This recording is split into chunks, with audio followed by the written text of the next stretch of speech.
నమస్తే జై కిసాన్ న్యూస్ రైతు వార్తలకు స్వాగతం. నేను బబిత. ముందుగా హెడ్లైన్స్. దేశ రాజధానిలో ఘనంగా స్వతంత్ర దినోత్సవ వేడుకలు. ఐక్యంగా ఉండాలని ప్రజలకు పిలుపునిచ్చిన ప్రధాని మోడీ.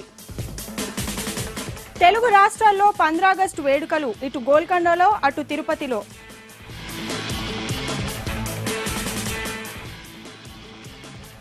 నేరెళ్ల ఘటనపై స్వతంత్ర విచారణకు డిమాండ్. గవర్నర్ని కలిసి ఫిర్యాదు ఇచ్చిన అఖిలపక్షం. త్వరలో మంజునాథ్ కమిషన్ నివేదిక. కాపు రిజర్వేషన్కు కట్టుబడి ఉన్నామన్న చంద్రబాబు.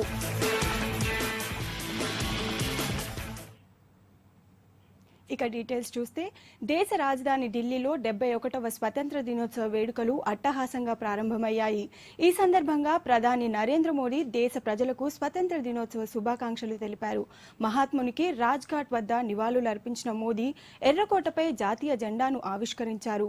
ప్రధాని హోదాలో 4వసారి జాతీయ జెండాను ఎగరవేసిన మోదీ జాతినుద్దేశించి ప్రసంగిస్తూ, దేశం కోసం ఎంతో మంది ప్రాణత్యాగం చేశారు, వారందరికీ నా వందనాలు.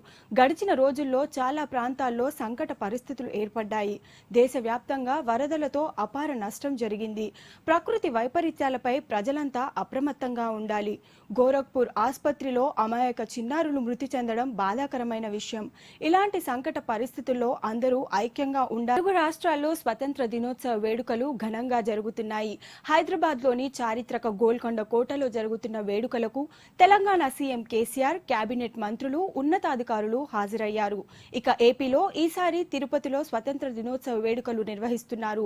ఈ వేడుకలకు ఏపీ సీఎం చంద్రబాబు, కేబినెట్ మంత్రులు, ఉన్నతాధికారులు హాజరయ్యారు. ఈ సందర్భంగా పోలీసులు భారీ భద్రతా ఏర్పాట్లు చేశారు.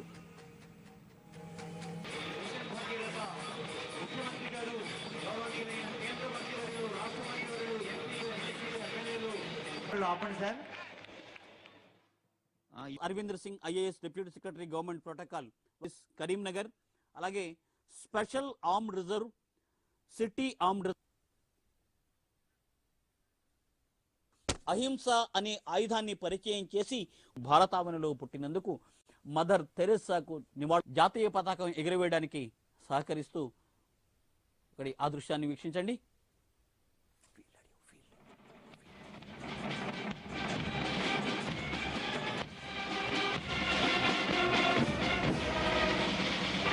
Tenth battalion Telangana state police, Beechpalli, Mahabubnagar జిల్లా. 13th battalion Telangana state police పెద్ద ఎత్తున అభివృద్ధి చేస్తున్నాం. అందులో మీరు ప్రాంతాలున్నాయి, బ్రహ్మాండమైన ప్రదేశాలున్నాయి, తీర ప్రాంతం ఉంది, బ్రహ్మాండం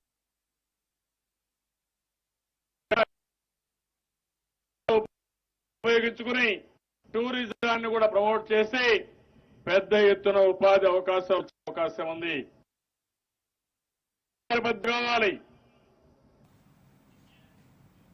జగన్ ప్రతిసారి నిక్కర్లు విప్పుతా, చొక్కాలు విప్పుతా అని చెప్పడం కంటే మసాజ్ సెంటర్ పెట్టుకోవడం ఉత్తమమని మంత్రి సోమిరెడ్డి ఘాటుగా విమర్శించారు.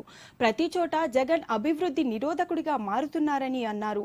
జగన్ ఓ రాజకీయ నాయకుడిగా మాట్లాడడం లేదన్నారు. అసభ్య పదజాలాలతో మాట్లాడుతూ జగన్ ప్రజలను రెచ్చగొడుతున్నారని ఆరోపించారు. ఉప ఎన్నికల్లో జగన్, రోజాలు చేసే ప్రచారాలే టీడీపీని గెలిపిస్తాయని అన్నారు. జైలుకి పంపించి ఆంధ్రప్రదేశ్ అంటే అవినీతి ప్రదేశ్ గా మారిపోయి భారతదేశంలో తలదించుకోవాల్సిన పరిస్థితి వచ్చింది. తెలుగుడిగా సిగ్గుతో తలదించుకోవాల్సిన పరిస్థితి వచ్చింది. మళ్ళీ ఈ రోజు మీరు మాట్లాడే తీరు చూస్తే అసభ్యంగా ఉంది. ప్లాట్ఫామ్ వాళ్ళు కూడా మాట్లాడని భాష జగన్మోహన్ రెడ్డి ఎందుకు మాట్లాడుతున్నాడని చెప్పి అడుగుతున్నారు. ఏదేమైనా మీరు చేసే అక్రమాలు, మీరు చేసే తప్పుడు ప్రచారం, మీ అభ్యర్థి వల్ల నష్టపోయిన బాధితులు అందరూ రోడ్ల మీదకి వస్తున్నారు. వాళ్ళకి సమాధానం చెప్పండి. జగన్మోహన్ రెడ్డి, చంద్రబాబు నాయుడిని రోజు తిట్టడం కాదు, మేమేం చేయలేదు చెప్పాను. ఈ 3 సంవత్సరాల్లో మీ కంటికి కనపడలేదని అడుగుతున్నా. వెల్ఫేర్ ప్రోగ్రామ్స్ కనపడలేదా, డెవలప్మెంట్ కనపడలేదా అని చెప్పి అడుగుతుంది. ఏం చేశామని చెప్పి మాట్లాడతారు. ఎవరు చేశారు మాకంటే? ఎవరు చేశారు? 24,500 కోట్ల రూపాయలు ఏ రాష్ట్ర ప్రభుత్వ ఖజానా నుంచి చేసింది? 5 కోట్ల జనాభా ఉండే రాష్ట్రం మేం చేశాం. ఇప్పటికి 6,000 కోట్లు మహిళలకు ఇచ్చాం. ఇంకో 4,000 కోట్లు మేము ఇవ్వబోతున్నాం. ఇరిగేషన్ ప్రాజెక్ట్స్ యుద్ధ ప్రాతిపదికన జరుగుతూ ఉన్నాయి. నిలిచిపోయిన పోలవరం దగ్గర నుంచి అందరి నీవు గాలినగిరి తెలుగంగా మొత్తం ఆ పెండింగ్ వర్క్స్ అన్ని ఈరోజు మేము పూర్తి చేస్తున్నాం. మీ కంటికి కనపడలేదని చెప్పి అడుగుతా ఉన్నా. వినాయక చవితి నేపథ్యంలో విగ్రహాల తయారీ కూడా జోరుగా సాగుతుంది. పర్యావరణ ప్రేమికులు ఈసారి ఈ విగ్రహాలను తయారు చేయడానికి ఏ విధమైన హాని లేని మట్టిని వాడుతున్నారు. ఈ మట్టి గణపతులను కొనుగోలు చేయడానికి ప్రజలు ఆసక్తి చూపించడంతో తయారీదారులు కూడా సంతోషిస్తున్నారు. గణపతి నవరాత్రులు నిర్వహించడానికి నగర ప్రజలు సిద్ధమయ్యారు. ఈ ఏడాది ప్రతి చోట మట్టి వినాయక విగ్రహాలను ప్రోత్సహిస్తున్నారు. ఇంతవరకు విగ్రహాల తయారీలో ప్లాస్టర్ ఆఫ్ ప్యారిస్ అధికంగా వాడటం వల్ల నదీ జలాలు కలుషితమవుతున్నాయని పర్యావరణ ప్రేమికులు మట్టి విగ్రహాలను తయారు చేస్తున్నారు. జింకానా గ్రౌండ్స్ లో డుండి సేనాపతి ఆధ్వర్యంలో ఏర్పాటు చేసిన 72 అడుగుల మట్టి గణపతి విగ్రహం ప్రత్యేక ఆకర్షణగా నిలుస్తోంది.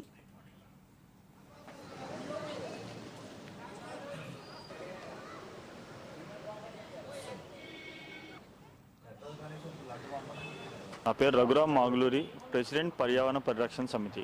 మేము హిందూ మతంలో అత్యంత ఇంపార్టెంట్ అయిన లేకపోతే తొలి పూజ అందుకునే గణనాథుడి యొక్క ప్రాముఖ్యతని, విశిష్టతని ప్రపంచానికి చాటి చెప్తూ మా అంతటా మేము తెలుసుకుంటూ ప్రపంచానికి చాటి చెప్పే ప్రయత్నమే ఈ మట్టి వినాయకుల్ని అమరావతి నగరంలో అందుబాటులోకి తీసుకురావాలని మా సంకల్పం. యాక్చువల్గా మన వినాయకుడిని చూస్తే మట్టి వినాయకుడితో తయారు చేసిన వినాయకుడికే ప్రాధాన్యత మన ధర్మంలో అయినా, మన సనాతన ధర్మంలో అయినా. ఈ ఏడాది వినాయక చవితి సందర్భంగా నగరంలో ప్రతి చోట మట్టి వినాయక విగ్రహాలను ప్రోత్సహిస్తున్నారు. ఇంతవరకు విగ్రహాల తయారీలో ప్లాస్టర్ ఆఫ్ ప్యారిస్ అధికంగా వాడటం వల్ల నదీ జలాలు కలుషితమవుతున్నాయని పర్యావరణ ప్రేమికులు మట్టి విగ్రహాలను తయారు చేశారు. జింకానా గ్రౌండ్స్లో డూండి సేవా సమితి ఆధ్వర్యంలో తయారు చేస్తున్న 72 అడుగుల మట్టి గణపతి విగ్రహం ప్రత్యేక ఆకర్షణగా నిలుస్తుంది. భూ రికార్డులను తారు చేయడంలో అధికారుల సంతకాలనే ఫోర్జరీ చేసిన ఓ కేటుగాన్ని విశాఖ పోలీసులు అరెస్టు చేశారు. 550 కోట్లు విలువ చేసే భూములకు తప్పుడు పత్రాలను సృష్టించి భూములను కాజేసిన సర్వేయర్ గణేశ్వరరావును విశాఖ పోలీసులు అదుపులోకి తీసుకుని భూముల రికార్డులను స్వాధీనం చేసుకున్నారు. ఇతన్ని హైదరాబాద్లో అరెస్టు చేసి మీడియా ముందు ప్రవేశపెట్టిన విశాఖ పోలీసులు రికార్డుల ట్యాంపరింగ్కు పాల్పడిన విధానాలను వివరించారు. విశాఖలో విలువైన భూములకు కేంద్రంగా ఉన్న మధురవాడ పరిసర ప్రాంతాల్లో వందలాది ఎకరాలను కాజేసి అతని కుటుంబ సభ్యులకు చెందిన భూములుగా మార్చేశాడు. దీనికోసం ఎంఆర్ఓ అధికారుల సంతకాలను ఫోర్జరీ చేసినట్లు పోలీసు అధికారులు ధృవీకరించారు. ఇతని నుంచి 154వ పట్టా, పాస్బుక్లతో పాటుగా విలువైన భూముల పత్రాలను స్వాధీనం చేసుకున్నారు. అండ్ 202/17 పరదేశీ ల్యాండ్ ఇన్వాల్వ్ అయింది. దీంట్లో ఇప్పుడు అరెస్ట్ చూపిస్తాము. 12 పర్సన్స్ పేరు అయింది. 5గురిని మనం ఐడెంటిఫై చేసినాం. దీంట్లో హారిక విప్లవ్ కుమార్ అని మొండెంకల్, సేమ్ ఆయన నేటివ్ ప్లేస్, 5 ఏకర్స్ పరదేశీ పాలెంది. సరిదే రాజేశ్వరరావు అని ఈయన ఫ్రెండ్ అనమాట.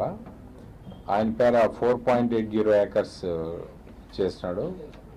తర్వాత సరిదే కృష్ణకుమార్ అని చెప్పి ఈజ్ ఆల్సో ఫ్రెండ్, 2.30 ఇది ఎక్కడ మధురవాడలో చేసినాడు.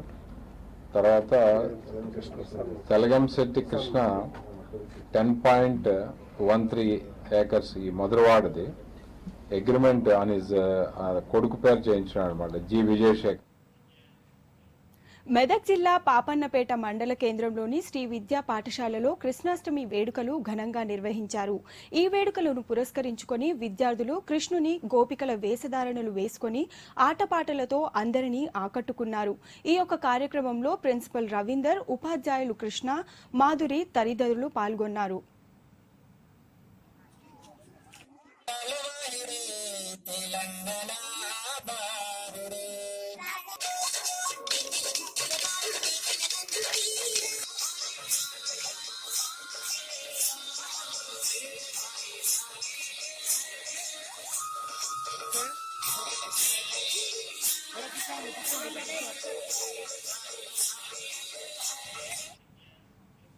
గణేష్ ఉత్సవాలను శాంతియుతంగా నిర్వహించుకోవాలని, విగ్రహాలు ఏర్పాటు చేసిన ప్రదేశంలో ఎలాంటి అవాంఛనీయ ఘటనలు చేటు చేసుకున్నా నిర్వాహకులే బాధ్యత వహించాలని పరకాల ఏసీపీ సుధీంద్ర హెచ్చరించారు. శాంతి భద్రతలకు విఘాతం కలిగించిన వారిపై చర్యలు తప్పవని ఆయన తెలిపారు.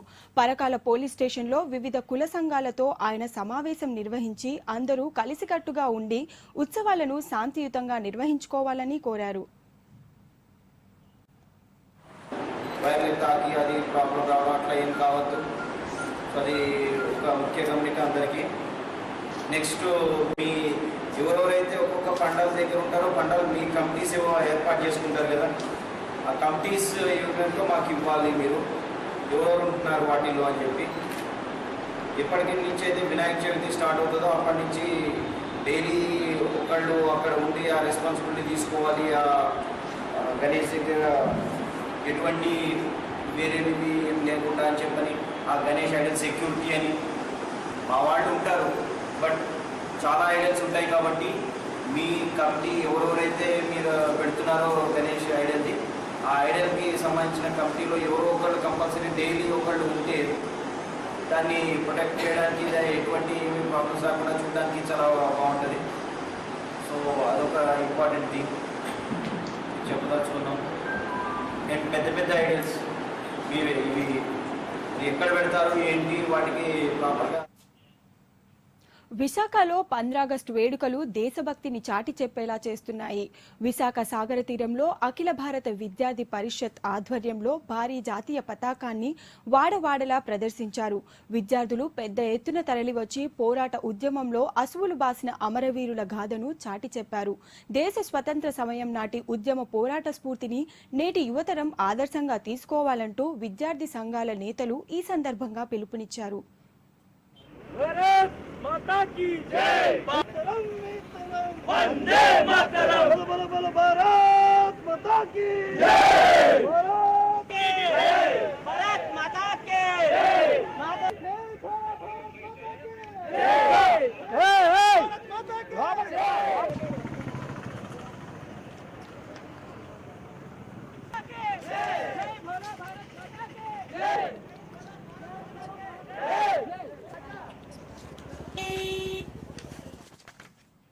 స్వాతంత్ర దినోత్సవం వేడుకలు మెదక్ జిల్లాలో ఘనంగా జరిగాయి. జిల్లా కలెక్టర్ కార్యాలయంలో జరిగిన జెండా వందన కార్యక్రమంలో డిప్యూటీ స్పీకర్ పద్మా దేవేందర్ రెడ్డితో పాటు కలెక్టర్, వివిధ పార్టీల నాయకులు పాల్గొన్నారు.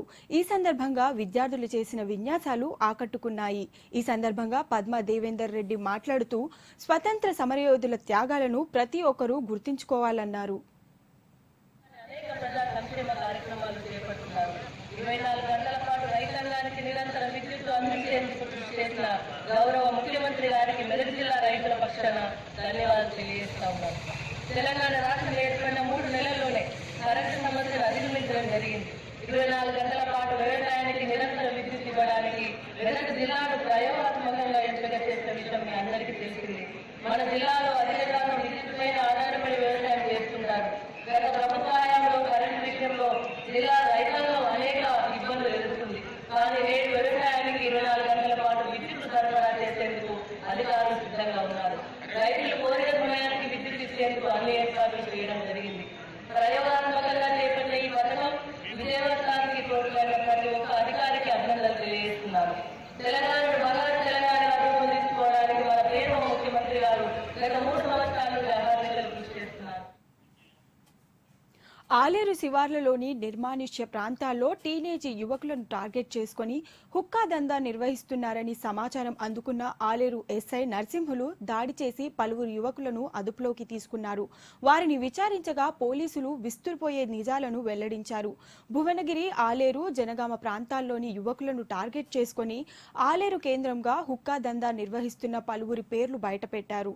వారిలో భువనగిరిలో పాన్ షాప్ నిర్వహిస్తున్న రెహమాన్, జనగామలో పాన్ షాప్ నిర్వహిస్తున్న జావేంద్లను అదుపులోకి తీసుకుని విచారించగా వారి వద్ద భారీగా హుక్కా ప్యాకెట్లు, వాటికి సంబంధించిన మెషిన్లు, అలాగే హుక్కా కాల్చడానికి ఉపయోగించే బ్లాక్ కోల్ లభ్యమైంది.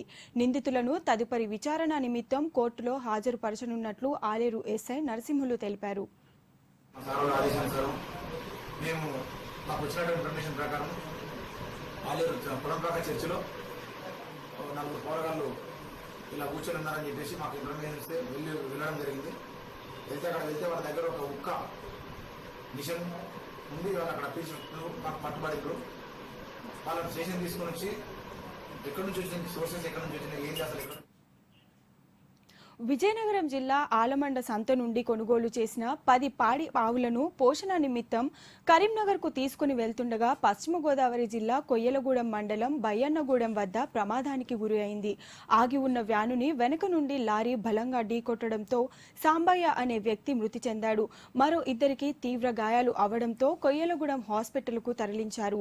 డీసీఎంలో ఉన్న 2 పాడి ఆవులు మృతి చెందగా మరికొన్ని గాయాలకు అయ్యాయి. కేసు నమోదు చేసుకుని పోలీసులు దర్యాప్తు చేస్తున్నారు.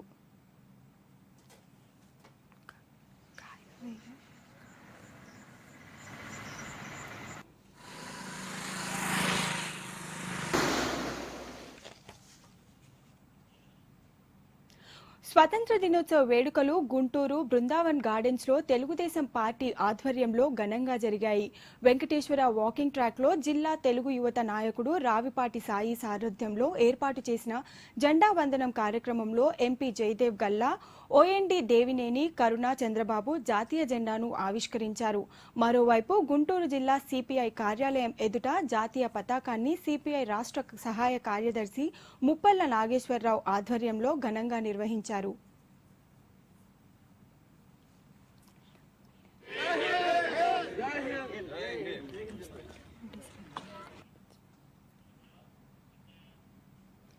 ఎల్లంపల్లి మిడ్మానేరు పనులను ఎట్టి పరిస్థితుల్లోనూ డిసెంబర్ చివరికల్లా పూర్తి చేయాలని అధికారులను తెలంగాణ నీటిపారుదల శాఖ మంత్రి హరీష్ రావు ఆదేశించారు.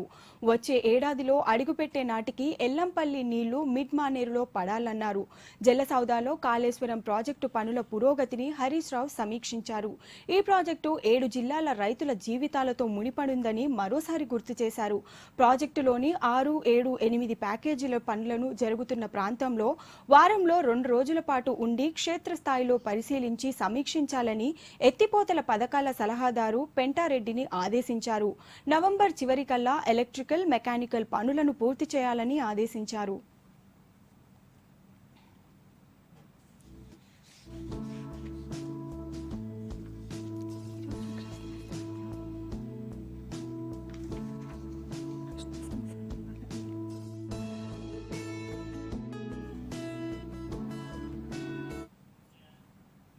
కృష్ణాష్టమి సందర్భంగా ఇవాళ ఏలూరు బీజేపీ నగర యువ మోర్చా ఆధ్వర్యంలో కృష్ణాష్టమి వేడుకలు బాలురు పరిశీలన గృహంలో జరుపుకున్నారు. ఈ సందర్భంగా బీజేపీ నగర మోర్చా అధ్యక్షులు నాగం శివ ఆధ్వర్యంలో ఉట్టికొట్టిన బాలలు ప్రథమ, ద్వితీయ, తృతీయ బహుమతులను అందించారు.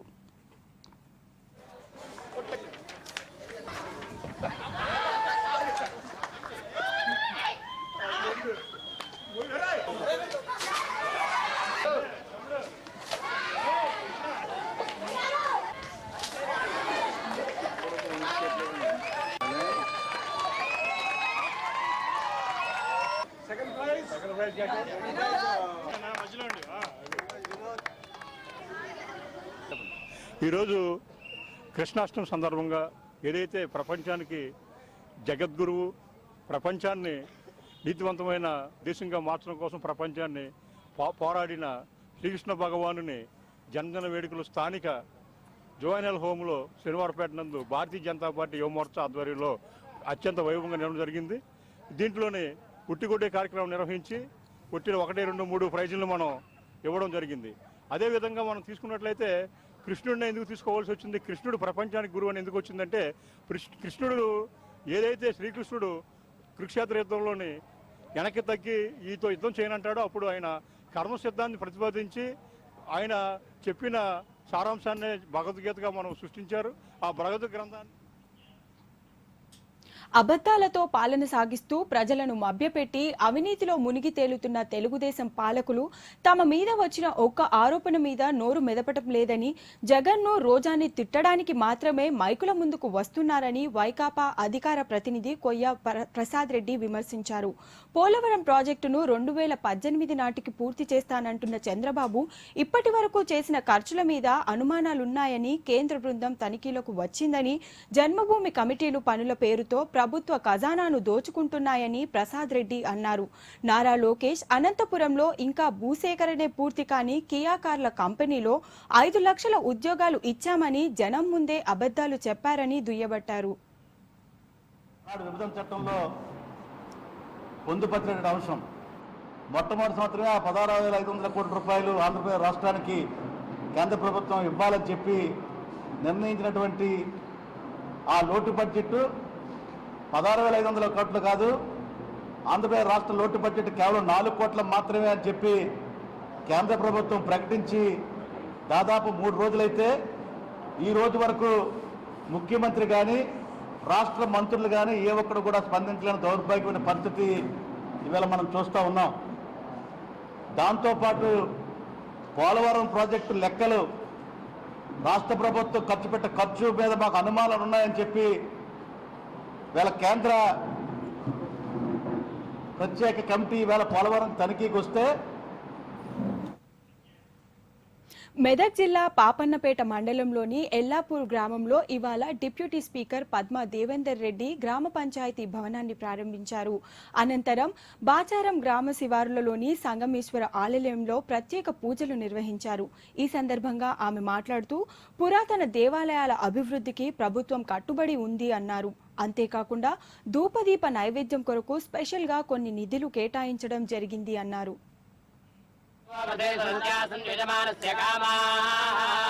ఆయుష్యాభివృద్ధిరస్తు తథాస్తు.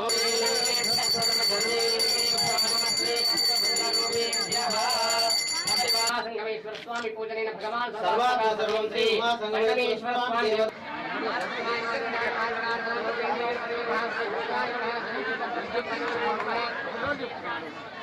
పూర్వ సంకల్పానుసారేణ పూర్వోక్త మంగళోద్దేశాం శుభతో. నెల్లూరు జిల్లా కావలిలో ఎక్సైజ్ శాఖ దాడులు నిర్వహించారు. ఈ దాడుల్లో బెల్ట్ షాపుల ద్వారా మద్యం విక్రయాలు జరుపుతున్న వారిని పట్టుకున్నారు. ఎక్సైజ్ సిఐ రామారావు ఆధ్వర్యంలో జరిగిన ఈ దాడుల్లో అక్రమంగా అమ్ముతున్న మద్యం సీసాలతో పాటు నగదును స్వాధీనం చేసుకున్నారు. ప్రభుత్వం తీసుకున్న నిర్ణయానికి అనుగుణంగా బెల్ట్ షాపులపై నిఘా పెట్టామన్నారు. బెల్ట్ షాపులు నడిపితే కఠిన చర్యలు తప్పవని ఆయన హెచ్చరించారు. మరియు ఒక షాపు ఉదయాన్నే ఎర్లీ అవర్స్లో ఓపెన్ చేసి అమ్ముతున్నగా కేసు నమోదు చేసినాము. బెల్ట్ షాపులకు సంబంధించి మొత్తం 3 అరెస్ట్ చేసినాము. ఒకళ్ళ దగ్గర 9 బాటిల్స్, ఒకళ్ళ దగ్గర 12 బాటిల్స్, ఒకళ్ళ దగ్గర వచ్చేసి 45 బాటిల్స్. కుమ్మరకొండూరులో 2 బెల్ట్ కేసులు, అదే కావలి టౌన్లోని బుడగుంట కాలనీలో ఒక కేసు పట్టుకోవడం జరిగింది. వీళ్ళందరినీ కూడా రిమాండ్ పెట్టడానికి అంతా కూడా రెడీ చేస్తున్నాము. ఇదే విధంగా ఇక ముందు కూడా రెగ్యులర్గా రైడ్ చేస్తూ ఉంటాము. ఎక్కడైనా సరే బెల్ట్ షాప్కి సంబంధించి కానీ ఉన్నట్టయితే ఫర్దర్గా ఆ స్టాక్ ఎక్కడి నుంచి వచ్చిందో ఆ షాప్ను కూడా ఇన్వాల్వ్ చేయడానికి సిద్ధంగా ఉన్నాం. రెవెన్యూ వాళ్ళకి అందరికీ కూడా నోటీసులు కూడా ఇచ్చున్నాము కలెక్టర్ గారి ఇన్స్ట్రక్షన్స్ వల్ల. వాళ్ళు కూడా ఏంటంటే మాకు కోఆపరేట్ చేస్తున్నారు. ఆ విలేజ్ లెవెల్లో ఎక్కడైతే ఉన్నాయో మనకి గ్రామ కమిటీలు, ప్రతి విలేజ్కి గ్రామ కమిటీలు ఏర్పాటు చేయడం జరిగింది. అలాగే మండల లెవెల్లో.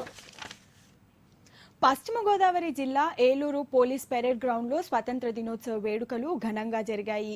ఈ కార్యక్రమంలో ముఖ్య అతిథిగా జిల్లా ఇన్ఛార్జ్ సాంఘిక సంక్షేమ మంత్రి ప్రత్తిపాటి పుల్లారావు పాల్గొన్నారు.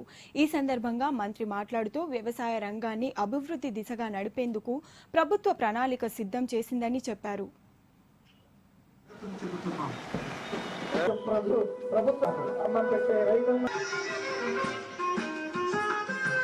స్వాతంత్ర సమరంలో మన జిల్లా కూడా సగర్వమైన పాత్ర పోషించింది. బ్రిటిష్ ప్రభుత్వాన్ని గడగడలాడించిన అల్లూరి సీతారామరాజును దేశానికి అందించిన వీర భూమి మనది.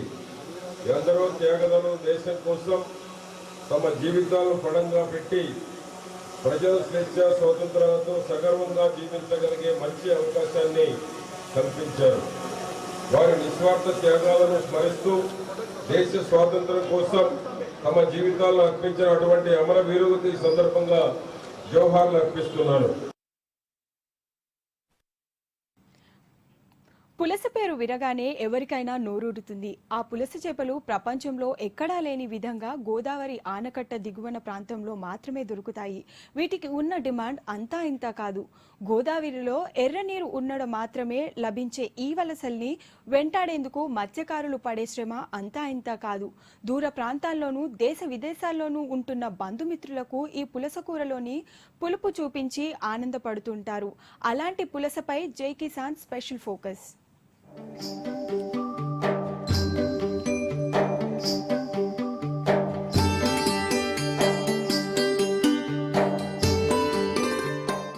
గోదావరిలో తెల్లనీరు ఎగువన కురుస్తున్న భారీ వర్షాలకు ఎర్రగా మారి ఉభయ గోదావరి ప్రాంతాల్లో పరవళ్లు తొక్కే దృశ్యాలను మనం చూస్తూనే ఉంటాం. పశ్చిమ గోదావరి జిల్లా నరసాపురం నుండి విశ్లేశ్వరం వరకు సాంప్రదాయ వేట బోట్లు తెల్లవారుజాము నుండి సందడి చేస్తూ ఉంటాయి.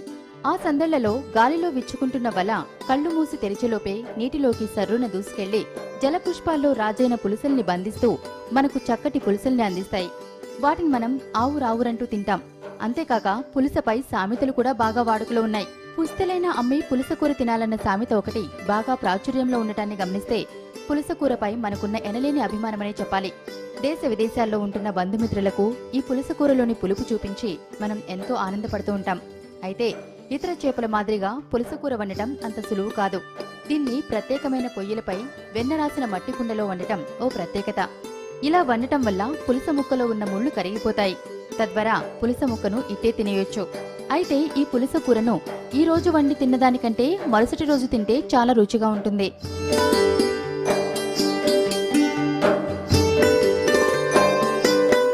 పులుసకి ఇంత రుచి ఉండటానికి కారణం ఇలసగా పిలువబడే ఓ రకమైన చేప సముద్రంలో పెరుగుతుంది. ఈ చేప జూన్ మాసంలో కురిసే వర్షాల వల్ల గోదావరిలోకి ఎర్రనీరు చేరగానే ఈ ఇలస గుడ్లు పెట్టడానికి ఉప్పు నీటిలోంచి గోదావరి చప్పనీటికి ఎదురీదుకుంటూ వచ్చే సందర్భంలో ఇలస శరీరంలో మార్పులు చోటు చేసుకుని పులసగా మారుతుంది. పశ్చిమ గోదావరి జిల్లాలోని నరసాపురం, చించినాడ, సిద్ధాంతం, విశ్లేశ్వరం, తూర్పు గోదావరి జిల్లాల్లోని అంతర్వేది, రావులపాలెం, ధవళేశ్వరం ప్రాంతాల్లో మాత్రమే పులసల అమ్మకాలు ఎక్కువగా సాగుతాయి. ఈ పులసలు సైజును బట్టి ఒక్కో చేప ధర 2000 నుండి 6000 రూపాయల వరకు పలుకుతుంటాయి. అయితే సముద్ర జలాల్లో కాలుష్యం పెరుగుతున్న కారణంగా పులస చేపలు గతంలో మాదిరిగా దొరకడం లేదు. భవిష్యత్తులో పులస అరుదైన చేపగా మిగిలిపోయే అవకాశాలున్నాయి.